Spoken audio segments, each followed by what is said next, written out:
விஷயங்கள் எதுவுமே இல்லைப்பா உங்களுக்குள்ள. சரியா இல்லையா?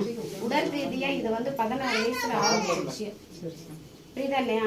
அந்த உடம்புக்குள்ளார இன்னும் அந்த உடல் இருக்கும் போது 2 பேரும் ஒரு ஆணும் பெண்ணுங்கிறது சேர்ற டைம் தான் அந்த பதார்த்தா. சரியா இல்லையா? அந்த விஷயங்களை வந்து இது வந்து ஒரு கன்னியாவே இருக்க வேண்டிய ஒரு சூழ்நிலை. இது வந்து குடும்ப வாழ்க்கைக்கு வந்திருக்கு. கன்னி தெய்வம் அதுக்குள்ளார இறங்கி இருக்கு 16 வயசுல. சரியா இல்லையா? இந்த தெய்வங்கள் வந்து நிற்கும் போது அது வந்து உடம்புக்குள்ளார ஒத்துக்க மாட்டேங்குது. புரியுதா இல்லையா? உடம்புக்குள்ளார காத்தோ கருப்போ பேய பிசாசு பில்லி சூனியம் எதுவுமே கிடையாது. புரியுதா இல்லையா? உடல் ரீதியான வேலைகள் தான் உள்ளுக்கு நடந்துட்டு இருக்கு. அதனால நமக்கு அவங்க செஞ்சிருப்பாங்க எல்லாமே ஒதுக்கி விட்டாச்சு. இனி எந்த பாதிப்பும் கிடையாது.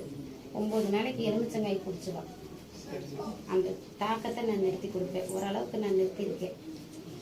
சரியா இல்லையா? முழுமையா நான் நிறுத்தி கொடுத்துட்டேன். சரியா இல்லையா?